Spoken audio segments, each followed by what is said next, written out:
Alright, it's been a while since I made a video here, working on other projects, and it's around the holidays and all that, so anyway, without any further jibber jabber, let's check this lens real quick and make sure it's clean. Alright, that's good. Okay, so I have been working on the infill as I've worked on this. That's what I've been doing. So you can see the cockpit tub is in the same state as it's been. Haven't really worked on that aside from our last video. But I do have the side plastic vent components as well as the ventral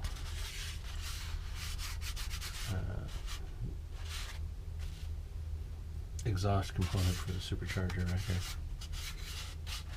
And I'm still in the process of fairing that into the fuselage.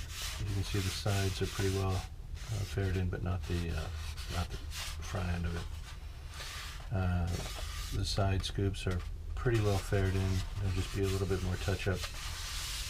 And then to get it all working with the fuselage, then there'll be two more wet applications of the filler overall to the fuselage. It's at least two more applications with sanding. So.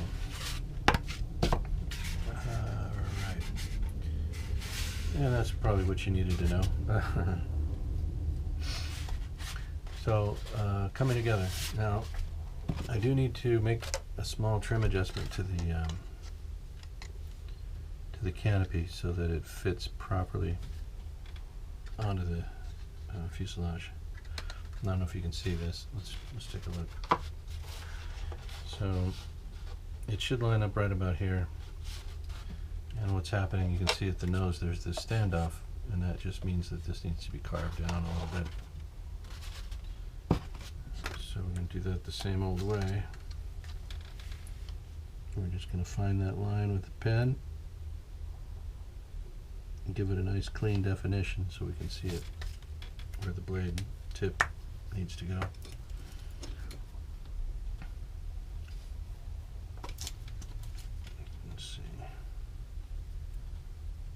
This one's probably in good shape. If not, I'll get another one. So I just want to trace that line. And again, this is a clear part. We don't want to get crazy. We don't want to slip up into the clear window portion of our windshield.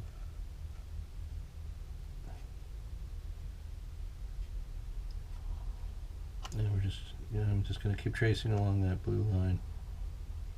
And I'm not trying to cut all the way through. You don't want to try and cut all the way through. You just want to trace that line over and over and over again with the point of the blade.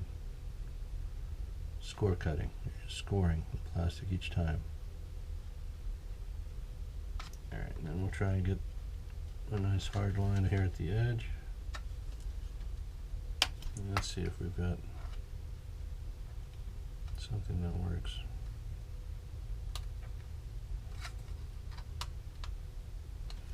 Maybe so, maybe no. So with the tip, we just want to find our scoring line again. Make sure your tip is the tip of the blade is in that groove.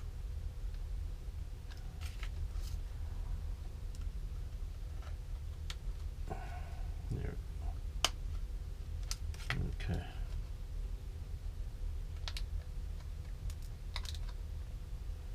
Let's kind of work the plastic back and forth. I don't really want to tear at it, because that is when accidents happen and things get split. And suddenly your clean cut line goes off on a tangent. There we go. You see how we have a nice sort of a thumbnail cut out. So now when it sits up here, it should suck pretty much right down onto the top of the fuselage. There's going to be a small gap there, and that's just where I need to clean up these corners. That's the corners that are holding it up now. So just shave those down a little bit. blade this way and just kind of make those lines more straighter, more straight. Straighten those lines. You know what I mean. So those corners don't dive down.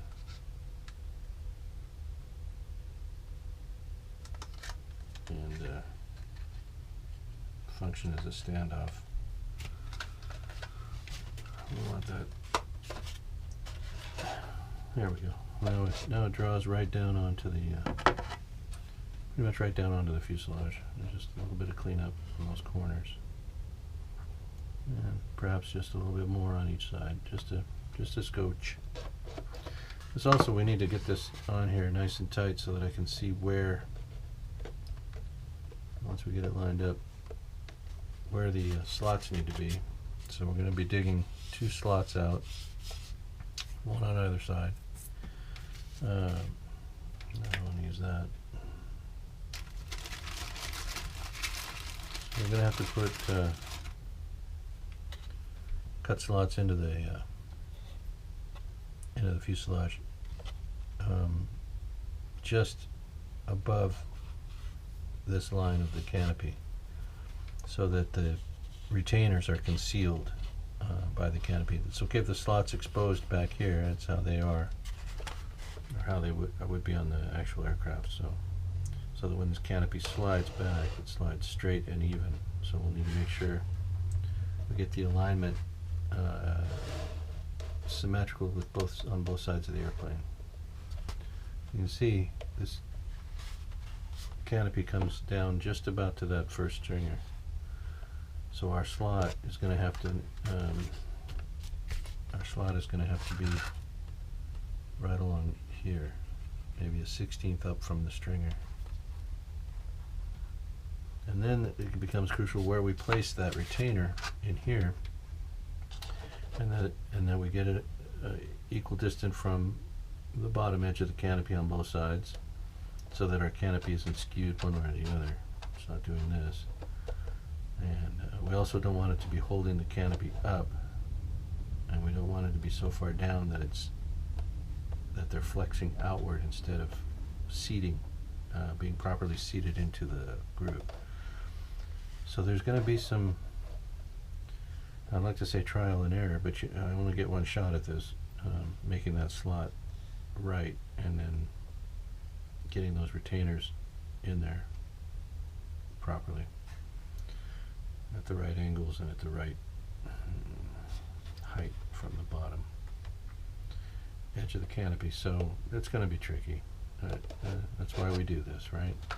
It's for that kind of fun. So I just wanted to show you progress here. The insides of the scoops have all been painted with the zinc chromate green, as well as the bulkhead where it's visible when you peer in there. This one as well, it's all green. I just need to get some green paint onto the bulkhead in this one, in here. But the actual scoop is interior green now. It's painted on the inside. There's no need to paint this side. That's why it's white.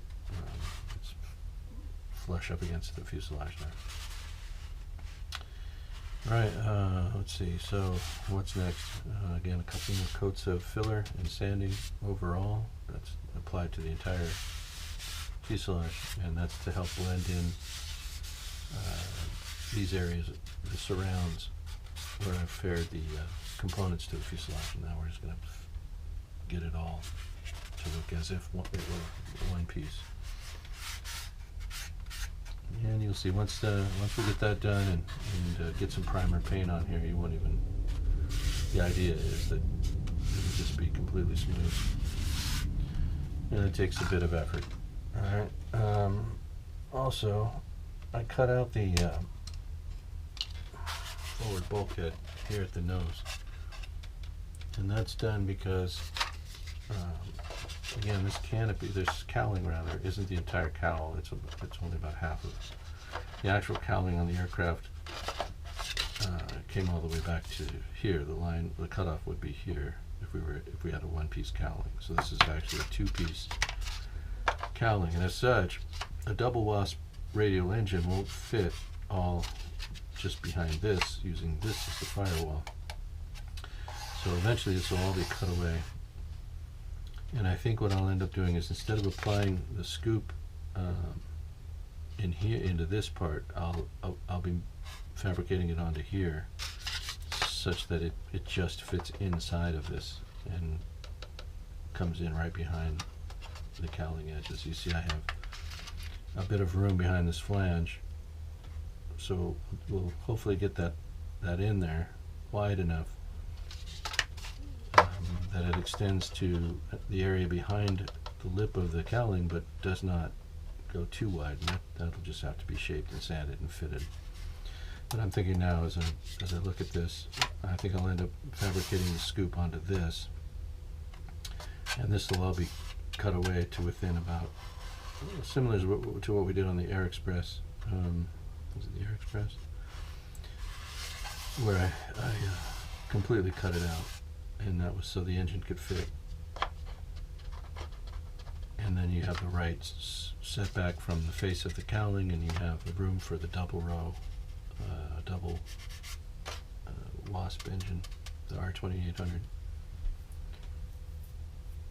Okay, so that's why this is just the beginning of that cutout process. I just wanted to open this up. The other reason that I wanted to open it up is that I paint, when I'm applying these pieces, I'm just going around with super glue, which does tend to wick into the seams around each piece, but it's best if, along with that, what I do is I paint the inside. And I paint it with a white glue and water solution.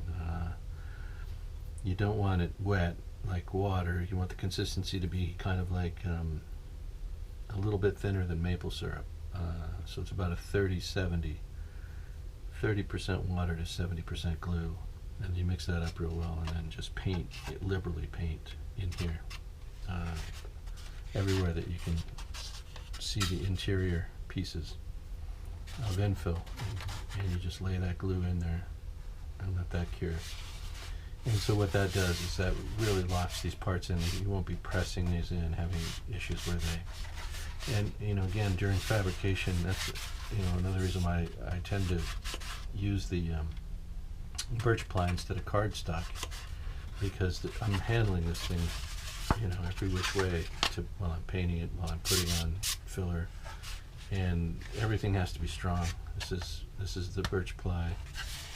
When I'm grabbing it in here, I don't want to be putting my fingers through cardstock.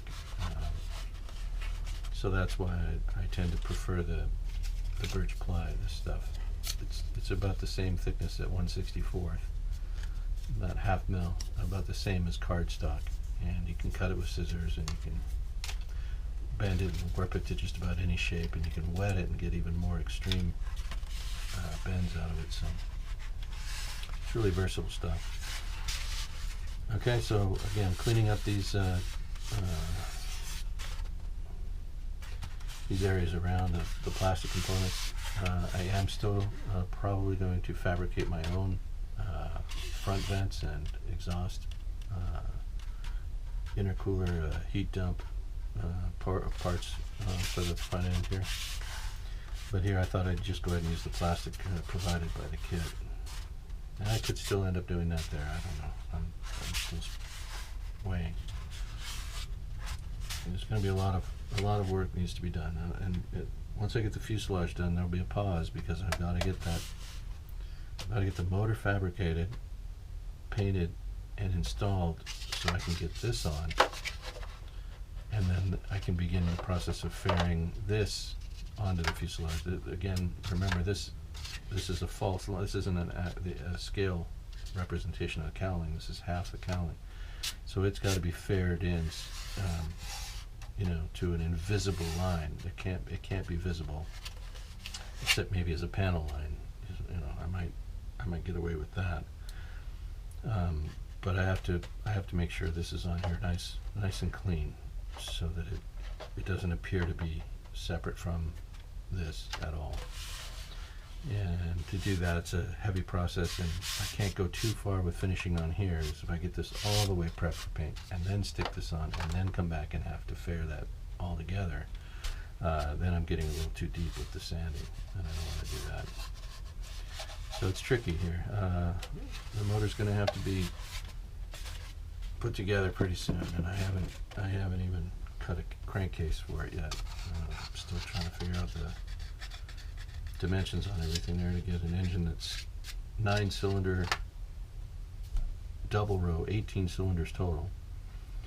The crankcase dimension, the crankcase configuration, the shape of it, the R2800 engine. You know, there's a lot. Fortunately, there's tons of pictures of it. P-47 used it. The Corsair used it. Bombers used it. Most of the Allied. I won't say most of the Allied Air Force used them, but they were pretty common. So there's still a ton of them in existence. Lots of pictures. All right. So anyway, working away, trying to get the fuselage locked down before I can start working on the motor. Once the motor's done, we can button this up with the cowling, and then after all of that's completed, then I can begin working on the wing. And the wing's going to be tricky because I'm going to try and incorporate posable flaps and retractable landing gear. It's pretty ambitious. On that note, the tail wheel, I've installed this portion of it. This is going to be cut, so this is too short. Where it's mounted here and where this extends to is too short. So this opening will have to be elongated.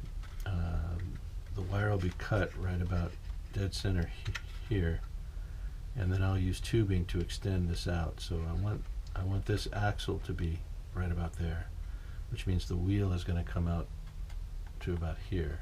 That makes the doors about the scale length and in the proper position.